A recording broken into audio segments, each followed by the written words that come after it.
Uttarbanga medical কলেজের 5 পড়ুয়া suspension তুলে নিল হাইকোর্ট। যদিও ক্লাস করা এবং পরীক্ষায় বসা ছাড়া আর অন্য কোনো কাজে কলেজে যাওয়া যাবে না।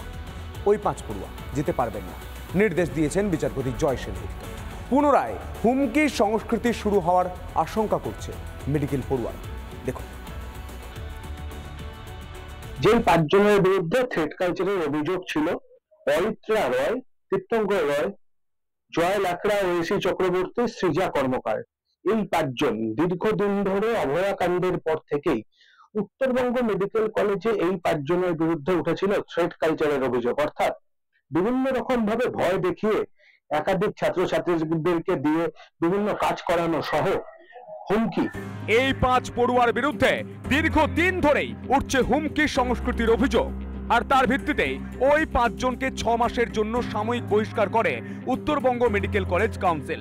তবে মঙ্গলবার এই 5 মেডিকেল পড়ুয়াকে পুনরায় কলেজে বহাল করার নির্দেশ দেন হাইকোর্টের বিচারপতি জয় সেনগুপ্ত।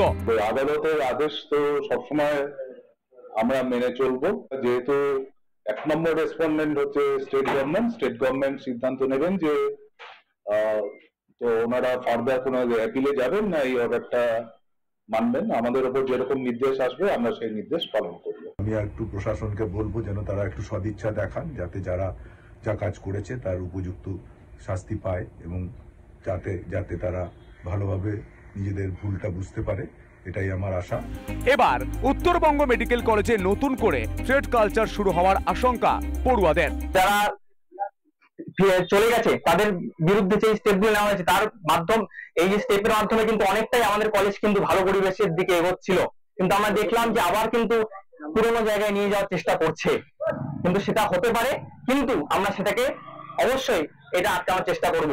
আদেও কি হুমকি সংস্কৃতি বন্ধের জন্য কোনো পদক্ষেপ গ্রহণ করবে রাজ্য, নাকি হুমকি সংস্কৃতিকে মদত দিতেই কলেজ কাউন্সিলের হাত থেকে ক্ষমতা কেড়ে নিয়েছে রাজ্য সরকার? উত্তরবঙ্গ মেডিকেল কলেজ থেকে রণজিৎ বোস, রিপাবলিক বাংলা। বিষ্ণুপুরের পোড়ামাটির হাটের রাস মহিলাদের হাতে। শীতের আমেজ পড়তেই বেড়েছে পর্যটকদের আনাগোনা।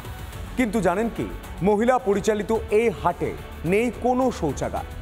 বিজেপি সাংসদ সৌমিত্র খাঁর তহবিল থেকে ভ্রাম্যমাণ শৌচাগার দেওয়া হলেও তার বেহাল দশা। ঘটনায় তৃণমূলের রাজনৈতিক সংকীর্ণতা দেখছে বিজেপি। পর্যটন কেন্দ্র বিষ্ণুপুরের এখন সব থেকে যেটা বড় সমস্যা, পোড়ামাটির হাট। অর্থাৎ এই পোড়ামাটির হাটে যে শনিবার এবং রবিবার প্রশাসনের উদ্যোগে যে বাজার বসে, সেখানে মূলত মহিলাদের দ্বারা পরিচালিত হয় এই পোড়ামাটির হাট।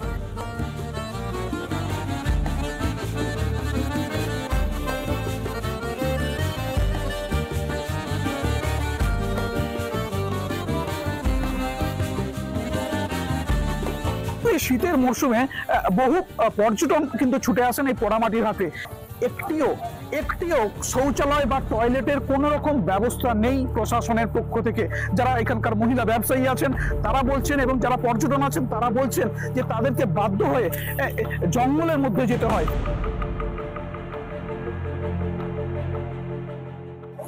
আমাদের টয়লেটেরই সমস্যা, আর কিছু সমস্যা নেই। আর টয়লেটটা পরিষ্কার করে যদি সবার ব্যবহারযোগ্য করে দেয় তাহলে খুব সুবিধা হয়। ওটা জল লাইট করে দিলে সুবিধা হবে। কলকাতা থেকে আসছি। এখানে এসে কিছু সমস্যায় পড়ছেন? সমস্যা বলতে এখানে এসেছি ঘুরতে, খুবই ভালো লাগছে, কিন্তু এখানে টয়লেটের একটা দরকার খুবই।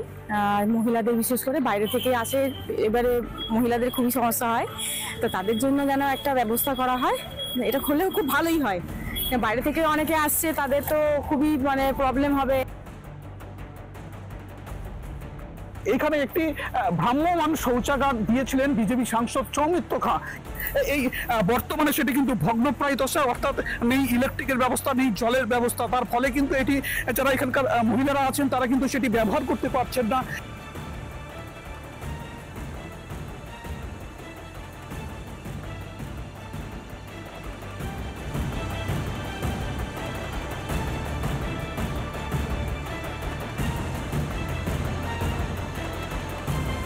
এই শহরে এই বায়ো টয়লেটগুলোর বেশ কিছু জায়গাতে মুভ করানো একটা প্রতিবন্ধকতার সৃষ্টি হয়েছে, যে এক জায়গা থেকে এক জায়গায় স্থানান্তরিত করতে গেলে যা আমাদের যে রাস্তা সংকীর্ণ, সেটা হয়তো কিছুটা আমাদের প্রতিবন্ধক, তবুও সেগুলোকে চেষ্টা করা হচ্ছে যাতে করে যদি কোনো অ্যাঙ্গেল থেকে যদি চালু করা যায়। এমপি সৌমিত্রকা বায়ো টয়লেট দিয়েছেন, সেটাকে কিন্তু পৌরসভা ব্যবহার করেন যাতে মহিলারা নিরাপদে ওখান থেকে যে তাদের শৌচকর্ম কাজ করতে পারে, সেটা কিন্তু ব্যবহার করে। আজকে পোড়ামাটির হাটে শুধু নয়, এখানকার বহু জায়গাতে বায়ো টয়লেটের প্রয়োজন, ভ্রাম্যমাণ টয়লেটের প্রয়োজন রয়েছে, যেটা আমাদের এমপি দিতে প্রস্তুত, কিন্তু তারা সেই রিকুইজিশন কোনো অবস্থাতে এমপির কাছে দিচ্ছেন না। এই যে ভ্রাম্যমাণ শৌচালয়টি আছে সেটি যাতে সুব্যবস্থা করা যায় এবং ব্যবহারের উপযোগী হয়ে ওঠে, তার জন্য কিন্তু তারা দাবি রাখছেন। বাঁকুড়া বিষ্ণুপুর থেকে মিন্ময় পান, রিপাবলিক বাংলা।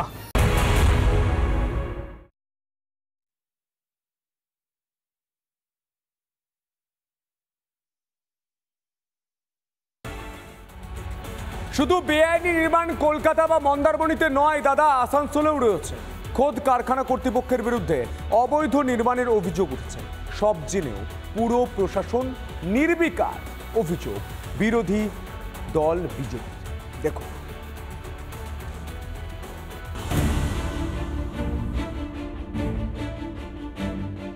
কয়েক মাস আগেই জিতেন্দ্র তেওয়ারি বিজেপি নেতা তথা আসানসোল পৌরসভার প্রাক্তন মেয়র, তিনি অভিযোগ করেছিলেন 11টি কারখানার নাম দিয়ে অভিযোগ করেছিলেন যে এইসব কারখানা কর্তৃপক্ষ অবৈধ নির্মাণ করেছে।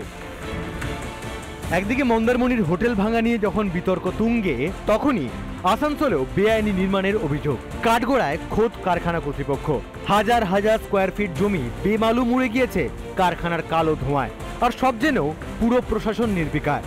অভিযোগ বিজেপি নেতা জিতেন্দ্র তেওয়ারির। শিল্পপতিরা যারা আছে তারা শুধু নদী দখল করছে তা না, আসানসোল পৌর নিগম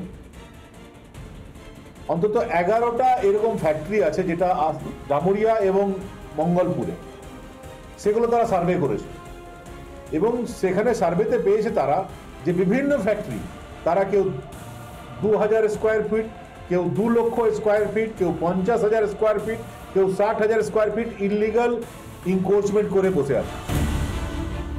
এমনকি অবৈধ নির্মাণের জেরে বদলে গিয়েছে নদীর গতিপথ। অভিযোগ বারবার বিডিও, জেলাশাসক প্রশাসনের কাছে তদবির করেও মেলেনি সুরাহা। কিছু শিল্পপতি আছেন, অসাধু শিল্পপতি, তারা সিংহাসন নদী ইনক্রোচ করে তার গতিপথ পাল্টে দিয়েছেন, এই অভিযোগ বারবার উঠছিল এবং আমাদের জামুরিয়া নেতৃবৃন্দ এটা বারবার বিডিওকে বলেছেন, আমরা ডিএমকে বলেছি, কিন্তু এখন পর্যন্ত কোনো ব্যবস্থা হয়নি। ঠিক কবে অবৈধ নির্মাণ ভাঙার নির্দেশ দেওয়া হয়েছিল তা আজ আর কারোর মনে নেই, কেটে গিয়েছে দীর্ঘ সময়। তবে শেষমেশ টনক নড়েছে আসানসোল পুর নিগমের। মঙ্গলবারই এ বিষয়ে বৈঠকে বসেন পুর প্রধান বিধান উপাধ্যায়। উপস্থিত ছিলেন কয়েকটি কারখানার প্রতিনিধিরাও। ভাঙার অর্ডার করা হয়েছিল বা যেটা ফাইন করা হয়েছিল সেটার ব্যাপারে আলোচনা করতে এসেছিল, টাইম চেয়েছে আরো কয়েকদিন, সেই টাইমটা দেওয়া। যদিও একটি কারখানার প্রতিনিধি অবৈধ নির্মাণের বিষয়টিকেই এড়িয়ে গিয়েছেন, উল্টে তার দাবি মিটিংয়ে জলের সমস্যা নিয়ে কথা বলা হয়েছে। फैक्ट्री में समस्या मोटा मोटी, बड़ा फैक्ट्री में है, छोटा फैक्ट्री में किसी में पानी नहीं है, तो वहाँ पर पानी अड्डा का है, कॉर्पोरेशन का है नहीं, अड्डा छोटा पानी देता नहीं है, इसलिए हम लोग अप्लाई किए कि उसको छोटा फैक्ट्री में आप कॉर्पोरेशन से दीजिए पानी। বাংলায় আইন কানুন বলে কিছুই কি নেই, নাকি সবেতেই শাসকের আইন? প্রশাসনকে ঠুটো বানিয়ে আদতের কার লাভ? আসানসোল থেকে ব্রজ ব্যানার্জি, রিপাবলিক বাংলা। নমস্কার, দেখছেন রিপাবলিক বাংলা। বাংলার খবর কি নিয়ে জ্যাক অলিভাল স্টুডিও থেকে আমি সন্তু রয়েছি আপনাদের সঙ্গে। আপনারা জানেন বাংলার খবর মানেই আপনার খবর, আপনার পাড়ার খবর। কোচবিহার থেকে কাকদ্বীপের খবর, দার্জিলিং থেকে দীঘার খবর, পুরুলিয়া থেকে পেট্রাপোলের খবর। আপনার অভিযোগ, আপনার প্রতিবাদ, আপনার কণ্ঠস্বর হয়ে আমি সন্তু শুরু করছি বাংলার খবর কি। আর আজ বাংলার খবর কিতে একটা মারাত্মক খবর দেব আপনাদের। মন্দারমণি প্রত্যেকেই যান, দীঘা মন্দারমণি। মন্দারমণির 140টা হোটেল ভাঙার নির্দেশ দিয়েছে জাতীয় পরিবেশ আদালত। কটা? 140টা হোটেল ভেঙে দেওয়ার নির্দেশ দিয়েছে জাতীয় পরিবেশ আদালত। 20 নভেম্বরের মধ্যে হোটেল ভাঙার নির্দেশের পর সেই মতো নির্দেশিকা জারি করে জেলা প্রশাসনও। কিন্তু গোটা ঘটনাটি নবান্নকে আধারে রেখে করার অভিযোগ রাজ্যের মুখ্যমন্ত্রী। নবান্নে উচ্চ পর্যায়ের বৈঠকে হোটেলগুলি না ভাঙার নির্দেশ মুখ্যমন্ত্রী মমতা বন্দ্যোপাধ্যায়। খবর নবান্ন সূত্রে, দেখুন।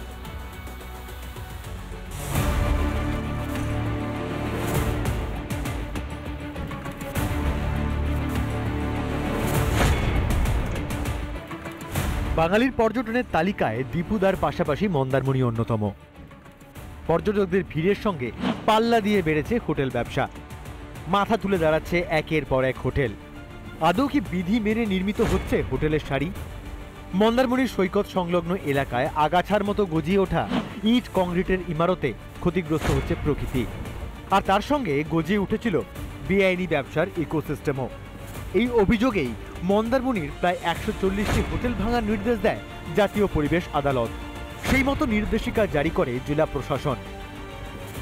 আদালত ইতিমধ্যে মন্দারমণিতে 140টি হোটেলকে সরিয়ে নিয়ে যাওয়ার নির্দেশিকা জারি করেছিল 20শে নভেম্বরের মধ্যে, এবং সেই জায়গায় দাঁড়িয়ে গত কয়েকদিন ধরে মন্দারমণিতে যেমন পর্যটকরা যত আসতেন না, তেমনিভাবে হোটেল মালিকদের একটা দুশ্চিন্তার কারণ হয়ে দাঁড়িয়েছিল।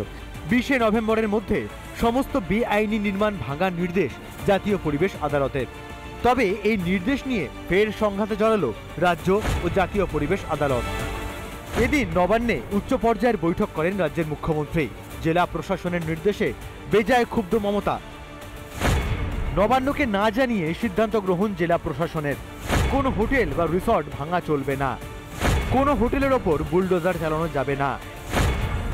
নবান্নের বৈঠকের পর সেই বার্তা দিতে পৌঁছে যান অখিল গিরিও। সরকার এখানে ভাঙতে আসবে না, সরকার ভাঙতে চান না কোনো হোটেল, আপনারাও কেউ হোটেল ভাঙবেন না। এশিয়ার যেটা তো রাজ্য সরকার নির্ধারিত করতে পারবে না, তার পরিমাপটা তার কত দূরত্ব, সমুদ্রের ঢেউ থেকে কতটা দূরত্বে ফাঁকা থাকবে সেটা কেন্দ্রীয় সরকার পরিমাপ করবে। এটা কেন্দ্রীয় সরকারের অবহেলা, তার জন্য রাজ্য সরকার অন্ধকারে আছে। ঘটনার পরেই খুশির রেশ মন্দারমণির ব্যবসায়ী মহলে। মানে শুধু স্বস্তি নয়, এটা খুবই আনন্দের বিষয়। ধন্যবাদ জানাবো আমাদের মানবিক মুখ্যমন্ত্রীকে যে তিনি এত মন্দারমণির সমস্ত মানুষদের জন্য ভেবেছেন। মন্দারমণিতে বেআইনি নির্মাণ নিয়ে প্রশাসনের দিকে আঙ্গুল তুলছে বিজেপি। মাঝখানে রফা হয়ে যাবে ডিএম এর সঙ্গে, তৃণমূলের সঙ্গে, তারপর সব থেমে যাবে। আমার প্রশ্ন, যদি প্ল্যান দিয়েছেন, মিউটেশন কনভার্সন কালিন্দী গ্রাম পঞ্চায়েত দিয়েছে, প্ল্যান যখন দিয়েছেন, অনুমোদিত প্ল্যান, ভাঙবেন কেন?